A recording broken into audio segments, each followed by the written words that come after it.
बच्चों, web optics के इस ऑनलाइन क्लासेस में आपका हार्दिक अभिनंदन है। हम लोग वेब ऑप्टिक्स में लाइट वेव के बारे में पढ़ते हैं। लाइट वेव के तौर पर भी चलता है, इसी का पूरा चैप्टर है, इसी का हम लोग डिस्कशन इसमें करते हैं। तो ये बात हम लोग को हमेशा अपने दिमाग में रखना चाहिए, तभी हम सारी चीजों को आसान तरीके से समझ पाएंगे। बच्चों, जब कोई लाइट चलता है, ट्रैवल करता है, तो मान लीजिए कि दो लाइट चल रहा है, तो दोनों में क्या क्या डिफरेंसेस हो सकता है। तो भाई इसका फेज एंगल, इसका फेज एंगल के बीच में डिफरेंस हो सकता है। इसका फेज एंगल मान लीजिए 60 डिग्री है, इसका 30 डिग्री है, तो डिफरेंस कितना हुआ? 30 डिग्री का। मान लो कि फर्स्ट लाइट में 50 मीटर की दूरी तय किया, सेकेंड लाइट में 70 मीटर की दूरी तय किया, तो दोनों के पाथ में डिफरेंस हुआ। एक का पाथ लंबा है, एक का पाथ छोटा है, तो पाथ में डिफरेंस हुआ 70 - 50 यानी कि 20 मीटर का। इसका मतलब अगर दो लाइट वेव चले, किसी जगह पर मिले, यानी इंटरफेरेंस हो गया। मिलना मतलब इंटरफेरेंस, तो उन दोनों लाइट वेव के बीच में फेज का डिफरेंस हो सकता है, पाथ का डिफरेंस हो सकता है। पाथ डिफरेंस 0 भी हो सकता है जब बराबर डिस्टेंस तय करेगा। तो हम लोगों को क्या सीखना है सर? बच्चे के मन में सवाल आता है, सर इतना बता रहे हैं, इसमें हम लोग को सीखना क्या है? तो आप लोगों को क्या सीखना है वो मैं अब सिखाता हूं। हम लोगों को पढ़ना है कि किसी भी लाइट वेव के पाथ डिफरेंस और फेज डिफरेंस में क्या संबंध है। What is the relation between path difference and phase difference. कभी कभी ऑब्जेक्टिव में क्वेश्चन पूछ लेता है, तो उसी के लिए मैंने लिखा रिलेशन बिटवीन पाथ डिफरेंस, जिसको मैंने सूचित किया डेल्टा एक्स। सिंबल को भी माइंड में फेविकोल से साट लेना है, ब्रेन में इसको फिट कर देना है, सेट कर देना है। एंड फेज डिफरेंस, जिसको मैं सूचित किया फाई से। बच्चों, हम लोगों के पास एक रेडीमेड फॉर्मूला है, पाथ डिफरेंस बराबर वेवलेंथ बट्टा 2 पाई, वेवलेंथ लाइट का वेवलेंथ बट्टा 2 पाई इनटू फेज डिफरेंस। अगर आप मेरे पास होते, ऑफलाइन क्लास में होते, तो इसको हम प्रूफ करके भी दिखाते। फिलहाल आपको प्रूफ से मतलब नहीं है ज्यादा, तो आप इस रिजल्ट को याद रखेंगे, path difference equal to wavelength बट्टा 2 पाई इनटू फेज डिफरेंस, यानी डेल्टा एक्स बराबर लैम्बडा बट्टा 2 पाई इनटू फाई। लैम्बडा क्या है? वेवलेंथ है। बच्चे कहते हैं सर ऑब्जेक्टिव के लिए तो ये बहुत इंपॉर्टेंट है ही, परीक्षा में पूछ ही सकता है, हम इसको यूज कैसे करेंगे, इसका बेनिफिट कैसे लेंगे? बहुत सिंपल है। कभी कभी क्या करेगा, आपको फेज डिफरेंस दिया रहेगा, वेवलेंथ दिया रहेगा, क्वेश्चन में न्यूमेरिकल्स में वेवलेंथ दिया रहेगा, फेज डिफरेंस दिया रहेगा, और बोलेगा बताइए दोनों के बीच में पाथ डिफरेंस कितना है। डेल्टा एक्स का मान पूछेगा, लैम्बडा बैठाएंगे, फाई का मान बैठाएंगे, 2 पाई पहले से मालूम है, और इसको काट छाट देंगे तो हमारा पाथ डिफरेंस बहुत आसान तरीके से निकल जाएगा। तो ये जरूरत पड़ेगा तो हम इसको यूज करके भी दिखाएंगे। फिलहाल इस रिजल्ट को याद रखें, इसके आगे की बात मैं भी तुरंत बताता हूं।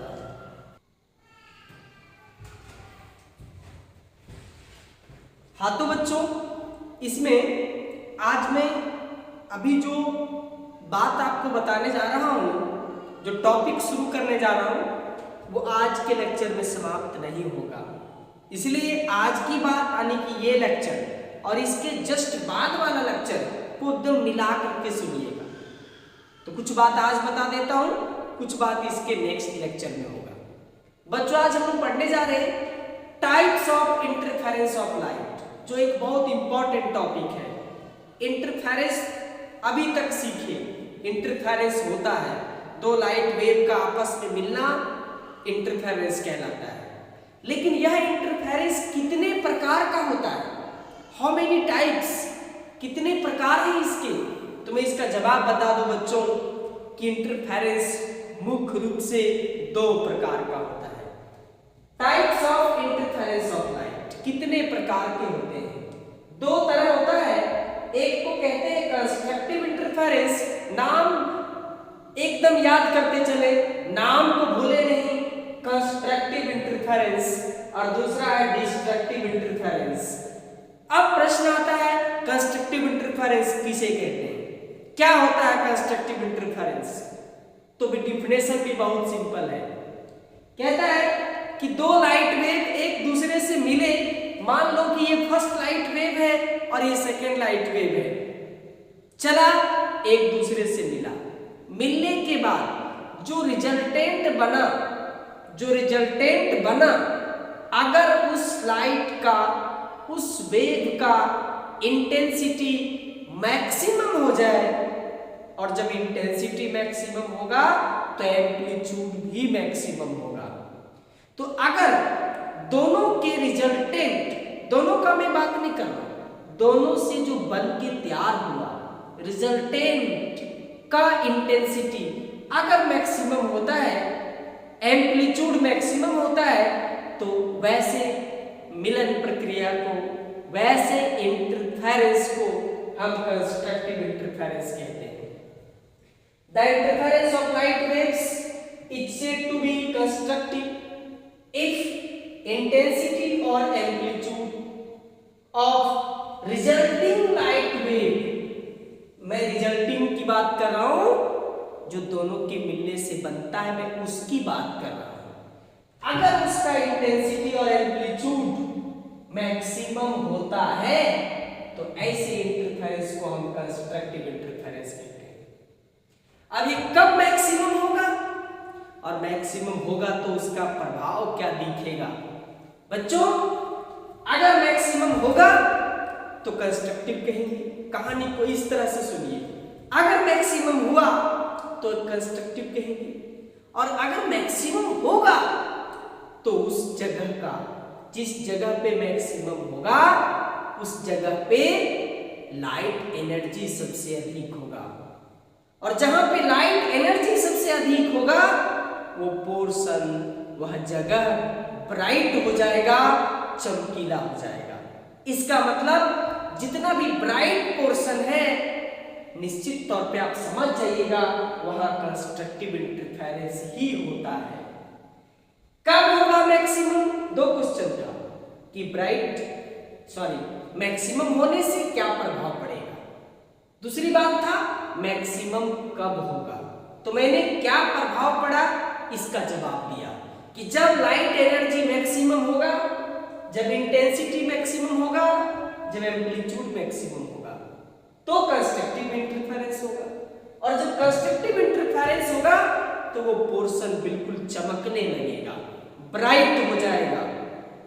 अब अगला प्रश्न था कि कब मैक्सिमम होगा, मतलब कंस्ट्रक्टिव इंटरफेरेंस कब बनेगा। तो बच्चों हम लोग पढ़े थे for this I should be maximum, I क्या होना चाहिए, मैक्सिमम होना चाहिए, और हम लोग इंटेंसिटी का फार्मूला पढ़े थे। इसी दिन के लिए हम लोग मेहनत करके रखे थे। क्या मेहनत करके रखे थे?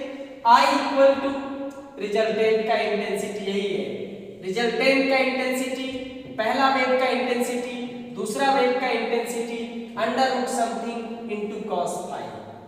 अब जरा गणित का दिमाग भिड़ाइए, गणित आपका स्ट्रॉन्ग है।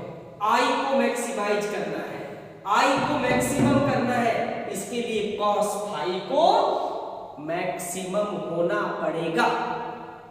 तो मैंने लिखा for maximum value of I, I के सबसे बड़े मान के लिए cos phi must be maximum. अगर इसको करना चाहते हो मैक्सिमम और कहीं ये छोटा पड़ गया तो ये कभी भी मैक्सिमम नहीं हो सकता है। cos फाई क्या रखना पड़ेगा? सबसे बड़ा रखना पड़ेगा। और मैथमेटिक्स कहता है कि cos फाई में फाई का मान कुछ भी डाल दो, cos का सबसे बड़ा मान 1 होता है, 1 से बड़ा उसका मान हो ही नहीं सकता है। cos फाई के जगह पर, मैक्सिमम के जगह पर मैंने क्या पुट कर दिया, 1 पुट कर दिया। अब फिर गणित का दिमाग लगातार भिड़ाते जाओ, रुकना नहीं है। cos फाई इक्वल टू 1, तो फाई इक्वल टू क्या होगा, 0 डिग्री होगा, 2 पाई होगा, 4 पाई होगा, 6 पाई होगा। इसको बैठाते जाइएगा तो मान 1 आता जाएगा। इसका मतलब 0, 2, 4, 6 क्या है ये सब संख्या है, इवन नंबर है। तो मैंने लिखा phi equal to n into 2 pi, n into 2 pi, जहां n क्या है तो 0, 1, 2, 3, इसको आप इंटीजर भी कह सकते हैं। क्या बोल सकते हैं इसको, इंटीजर कह सकते हैं। तो हम लोग एक यहां से कंडीशन निकालेंगे।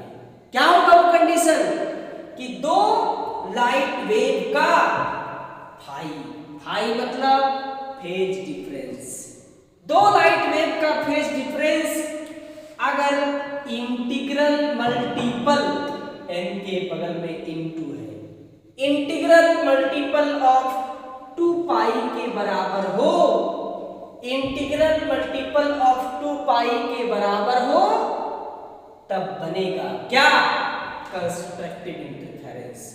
और जिस प्रकार का कैलकुलेशन मैंने कंस्ट्रक्टिव के लिए किया, बिल्कुल उसी तरह का कैलकुलेशन आपको डिस्ट्रक्टिव में भी करके दिखाएंगे, लेकिन इस बात को नेक्स्ट लेक्चर में बताएंगे। इसलिए इस लेक्चर को और इसके जस्ट बाद जो लेक्चर भेजेंगे, दोनों को बिल्कुल मिला के पढ़िएगा, मिला के सुनिएगा, तब इस टॉपिक को आप कवर कर पाएंगे और ये मेरा प्रयास, तभी हम सक्सेस मानेंगे। अभी आप इत्मीनान से इसको पढ़ते रहें और अपने तैयारी को बिल्कुल उचित दिशा में लेके बढ़ते रहें। धन्यवाद।